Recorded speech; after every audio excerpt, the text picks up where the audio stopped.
ما هي هي تكون مصالحة. المصالحة ما بين أبناء الجزائر نحو ثوابت العادية، لأن الشاب يفرق ما كاش ما يردش ربي سبحانه. الشاب هذا غلط، لماذا تهتم به اليوم؟ يروح للعمل يقول ثوابت العادية، يقول يروح للخبز ثوابت العادية، يروح للمونساج ثوابت العادية، يروح يدير جو السفر يقول ثوابت العادية.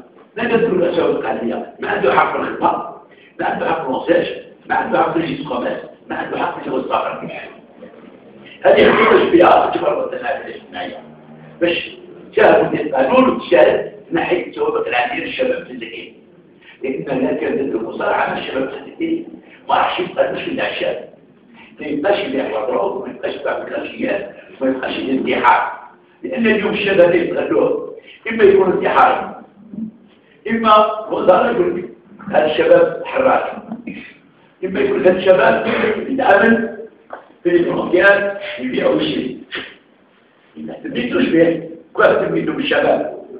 يا من تقول يا الفرنسية يتفضلوا الباسبور تاعي، القانون اللي يمنع، القانون اللي يمنع واحد يدخل الحبس ويخلص ويخرج منهم قبل الجواز السفر. لكن لا يمنعوا جواز السفر ممنوع عليه، ريجيس كوميرس ممنوع عليه، العمل ممنوع عليه، تحبوه يدير الشباب. أنا واحد من الشباب تمنع عليه واللي يدير سويسين واللي البراكين واللي السلام واللي النوبي والولي المرة اللي يفوت ناحية فلاكش طرق من تحت من ديال البوست. هذه الدرجة الأولى تاع الشباب الجزائري تفرق به الأداء الاجتماعي. ثانيا اللي رانا اليوم حسوا بها المجتمع الجزائري لازم تكون استقلالية العدالة. كيفاش؟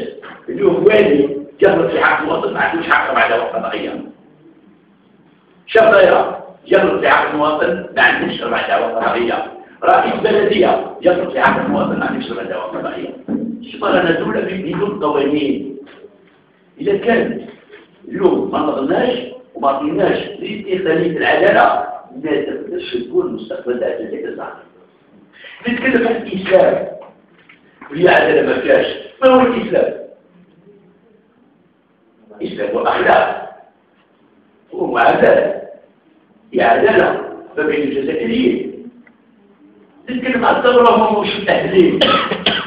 ويقول لك حزب الشهداء وحزب الماضي. ليه هو حزب الشهداء؟ الشهداء كانوا مبيين الدولة جمعهم ورب العالمين لهم آية في القرآن وحماهم وبجنة يتنعموا. لماذا اليوم تعرض الشعب الجزائري تلعبوا على العقيدة بالتاريخ وتشاهد تضرب الشاب وجاهد العالي وتشاهد ولجاهد العالي بالتشاهد العالي وانت تجيب للمجتمع الجزائري وتقول له حزب الثورة وحزب الشهداء. كنا من حلول حلول للمجتمع الجزائري ما تكتبوش. يجيك حزب يقول لك الحل هو الإسلام. شكون اللي يشرك اليوم الجزائر؟ هو الإسلام. معليش الدولة الجزائرية حدث الباب الاقتصاد جابوا لك الشناوة وراح لهم دعوة. روح راجل بالخطر قالوا ما في بس حيث لهم دعوة باش يقولوا الإسلام بأننا مسلمين. البارح يقول لك يجوز المرأة شرع ما نزل الله واليوم مرتين تدريس.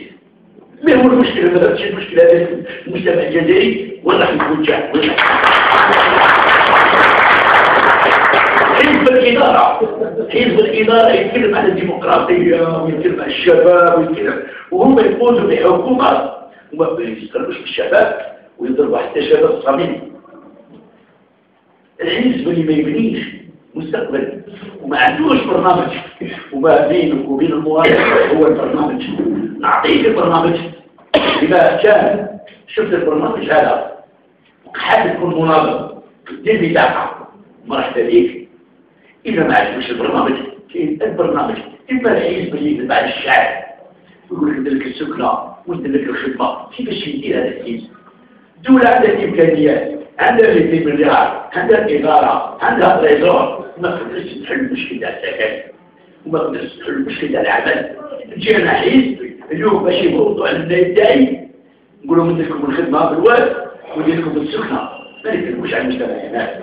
إذا حبينا نصحح الوحيد ونروحوا لأن الكذب اللي وصلنا اليوم من هذا حزب عادي تاع الثورة يضرب الطوماطيش. حزب اللي جا وقال أنا جيت بالباتريوت وجيت بالناسيونالي. أين هو الباتريوت؟ نحضروا البطريات نحلوا ولا عندنا فكرة من الجزائر مثلا أنا واحد يعيش بلا بطيء غير المجتمع ويقولوا أنا نحلك المشاكل أنا نحلك السكنة أنا نحلك الخدمة النافذ ما يديش الخدمة ديال السكنة النافذ إذا كان صح يجتهد وحيد منضبط يكون عنده كتلة قال رانا وعدنا الشباب بالتغيير القانوني هذا القانون يعني الشباب عندنا ميكانيزمات كيف نخدموا شبابنا وعطيناهم كل يكون عندنا حيل ولا كثير من يستجيبوا ما يستجيبوناش عندهم الكونتينر يستجيبوا لها يستجيبوا المصالح واللوبيات وكذا هما اليوم خلقوا مشاكل في اوسط المجتمع الجزائري نعطيكم عطيناهم مشروع قلنا لهم يكونوا يخدموكم بدل شاب ويخدم عند الرجل وما يحتاج دراسة وما يحتاج خمساس وما يحتاج تجربة يحتاج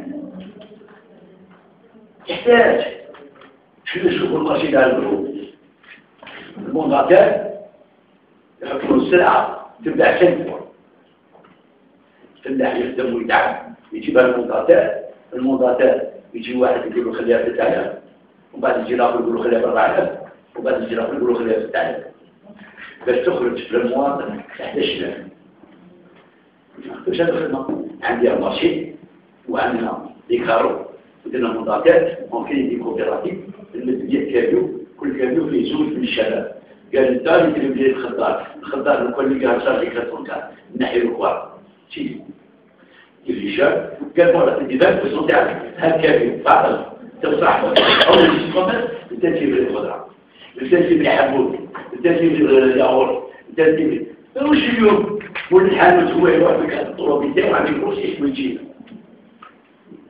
اليوم عندنا الميكانيزمات كما خدموا شبابنا عندنا الحلول كما خدموا شبابنا ولكن هم ما كانوش نهتمين بالشباب وش نهتمين بحيث هو اللي يجيب لك انا مع رئيس الجمهورية أنا مع رئيس الجمهورية الشعب كله مع رئيس الجمهورية ولكن المسيرين والأحزاب ما عندهمش حلول يتغطوا رئيس الجمهورية يتغطوا إذا كانوا ما يهضروا على رئيس الجمهورية باش خدموا رئيس الجمهورية أموال الدولة السيارة تاع الدولة حنا خدمنا رئيس الجمهورية كشباب بدون مقابل بدون ما كنا عايز ما كنا تنظيم وخدمنا الشعب الجزائري كان يحضرنا والشباب يحضرنا وكان عنده رغبة في المصالحة وخدمنا المصالحة والشعب يأمن بها ما مش الأحزاب الأحزاب ما كانوش يأمنوا بالمصالحة كان خطابهم يقول لك المصالحة مع الثاني أنا ما كنتش نعرف هي المصالحة مع الثاني المواطن الجزائري باين أنت راه كثير ما تخافش كيف تقابل الشهداء كيف تقابل الرصيد وأمان على الخطر خاطب الشاب وتقول لهم قال لي رئيس الجمهورية مش قال رئيس الجمهورية رئيس الجمهورية ديال بروغرام ديال الجوفرنمون غابيان ديال القوانين والجوفرنمون شينا بروغرام هما ماشي له القدرة ماشي له القوانين لو كان خدموا معنا شاهدنا اليوم احنا ما عندناش المنبر باش عندنا حركة سياسية وزيد في 2012 ديالو الأحزاب يكذبوا على الشعب ما على بالوش هو الحزب ما على بالوش هو التصور ما على بالوش هو البرنامج ما على بالوش هو المستقبل اليوم تبدأ وخلاص شهر تولي لما تولي الواتسو كاين عندك غابير وبلدية واش كلهم يقول لك الصورة ما تبدأش تكره الخدمة تمشي على المجتمع الجزائري يكون واضح قال أنا أول حزب تاعي حزب تبدأ الخصوص هذا مش راح يفهم خدوا افتتاح الرياضيات ونقدموا رئيس يقول ما يريد إيه واحد بالسكنة وواحد بالسبيطار وواحد بالعمل هذا الدولة رئيس الجمهورية إما يشوفوا يخاطروا الشعب كمترشحين كاريات يقولوا بحملة كاريات ما يديروش حملة كبرلمان ويوعوا الشعب قال أنا النائب هذا عنده مستوى عنده ثقافة وراني ضده باش إذا كان دخلوا فيه راح يشتغل يقدر النائب ما شاء الله معين يشوف وزير يجيب ملعب يقدر يجيب مدرسة هي داخلة بالمشروع تاع الرئيس والتوزيع تاع الرئيس ولكن باش ما تطورش فهذا به النائب يحاول يجتهد ولكن باش يقول النائب ندير خدمة وندير السكنة وندير هذا كذا يجب أن نوصل للعدالة الاجتماعية لا تكونش على المجتمع الجزائري لا خصوص وتبني حلم المستقبل وتبني الإطارات والشباب والمخلصين في المستقبل حزب الأموال يقول المجتمع والعمل كان والعمل كان. ما تكتبوش على الناس يا تستغفر الله. قول لي تقصد في الزيت تنقصي في الزيت قلنا حيتقعش مع ذلك واحد يطيب كاردوتي يجري 30 بيتون في النهار ولا يجري بيتون في الشهر شكون اللي يتفاد؟ قال قلتي ولا انا؟ قال قلتي يتفاد 6 دقايق في النهار ولا يتفاد 10,000 في الشهر. السكر تقول لي نقصتك 5,000 قهوتي يرفع 10 دقايق في النهار وانا نرفع 5,000 في الشهر شكون اللي يتفاد؟ ما تقولوش ما كاش هذا الاجتماع ما كاش.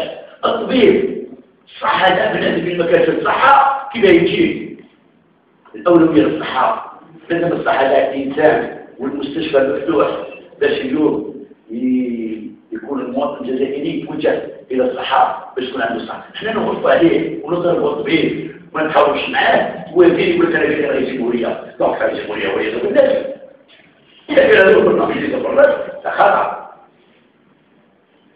شوف التربية معلم يتضرب وينضرب خذوا الكيرو في كتاب التلميذ يقولوا هو الشيخ ضربوا في البارح والمطرح معنى يدعوا دعوة الشيخ يقول لي التلميذ يطلع عنده يقولوا الشيخ البارح ضربوا كام احنا لكم اللي رانا في واحد التوجهات غريبة اليوم اللي حاب يدير يطلب حقوقه يروح لرئاسة الجمهورية معوق يرمز قانون قال له اسمه فريد شوصي والأولوية قاعد يريد شوصي المعوق احنا نروح نشوفوا اللي يريد شوصي إما تلقى بها أبوكا إما تلقى بها طبيب.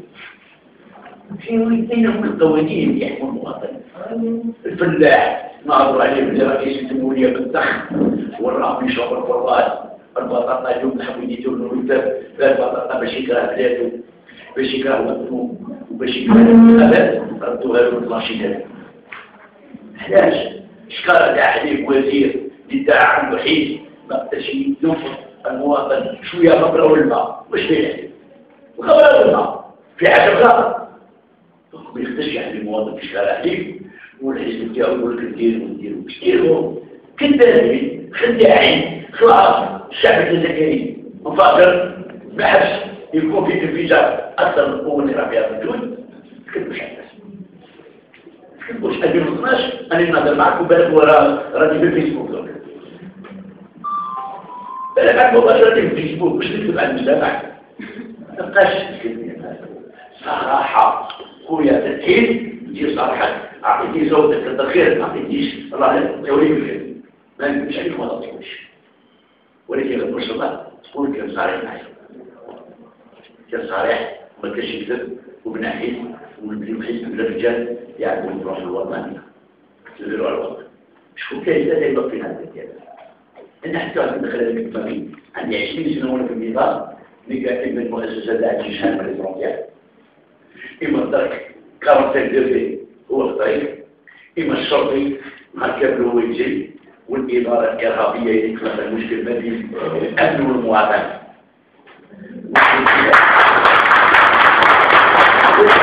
الرئيس رفض الادمنستراسيون الجميع. هذا هو المشكل تاع المواطن الجزائري. المواطن يروح للبلدية ما يستقبلوش رئيس بلدية يروح رئيس دائرة، ما يستقبلوش رئيس دائرة يروح الولي ما يستقبلوش.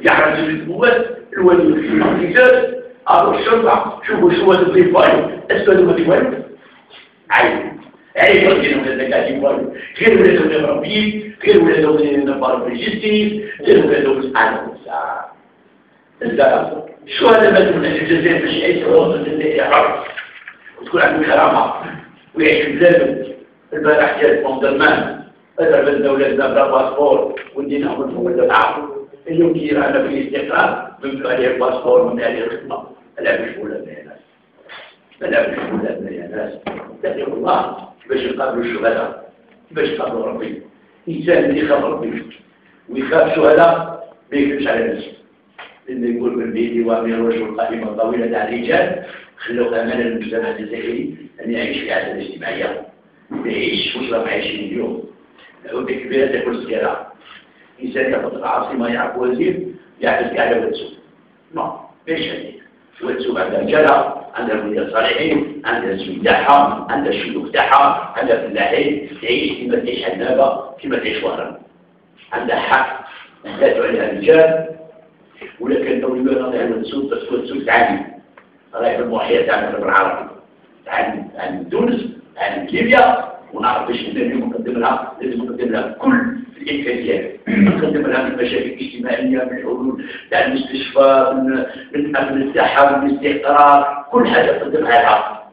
انا نقول هذا ناس اللي تخدم على عيش وتفرض نفسها على الحكومه قال حبس عندنا وتسوق عندنا البسه عندنا نمرصد هذو هما الاولويات يعني كل يدخلون لهم تونس امراض يقدروا يدخلون في ليبيا امراض خويا بيعني يزيد كيما تسوى في تونس تسوى الزينات بحال الزينات جيب الخدام اعطيه سجلنا في الجيش الباقي قال هذه باش نحميه هاي الجبنات تحطي الفيديو زيد في الشهر نحكي زوج بيعتي 50,000 وفي تونس 60,000 ولكن في تونس تقولوا للشباب عرفوا الزيت بيعها كيما دير في تونس كيما دير الغرب بيعها واللي يزيد لها اللي يجي وهذا اللي يزرع نزيد على الخدام نزيد على المواطن مش خدام قال هاي الجبنات تاعك في الشهر انا نقص البنزين ونقص الحمص واللوبيا والنحيل هذه كما راهي في تونس كما راهي في ليبيا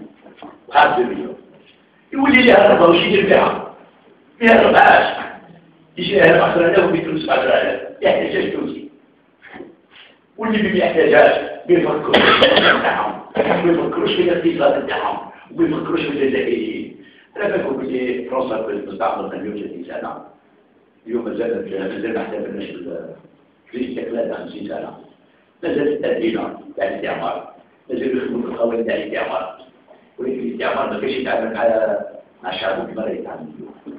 شوفوا فرنسا اش معناها بترول اش معناها خيرات حتى والو شعبها ما يعانيش شعبها عنده سبيطار يروح يداوي الخدام يخلص كرامته العداله كاينه اللي راح يعرفوا يديه وأننا عندنا الخيرات اللي قامنا كاتين ربي on a tous les moyens. الشباب اللي عندنا حاولنا أكثر من 25,000 قطاع وانتم تعرفوها كل أدمغة الحل راهي موجودة اليوم في كندا وفرنسا هي اللي تجري بالمستشفى هي اللي تجري بالمكيال هي اللي تجري بالعنف.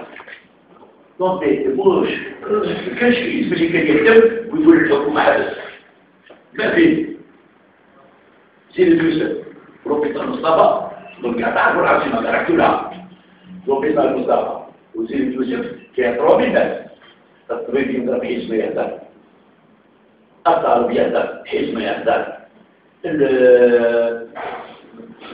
هذا البلد ملاحين شفتوا دار كومينيكي قال على يصلوا ويروح لهم ويحاورهم قال اعطوني اللي بتاعكم دوك الرابعه رئيس الجمهوريه انا حزب سياسي ومن حقي ما درتش ما عندكم حقوقكم انا الرابع ما كاش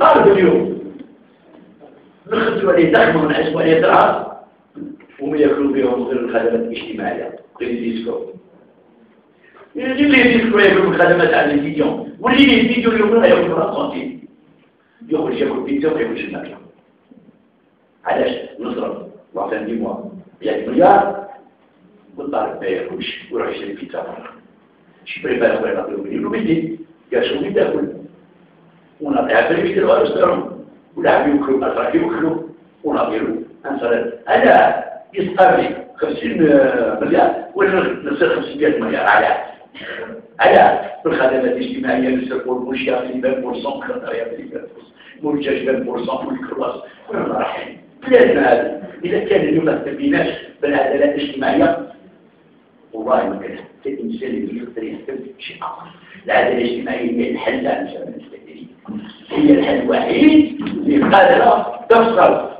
ما بين الناس والرشوه والفساد هي العداله الاجتماعيه العداله الاجتماعيه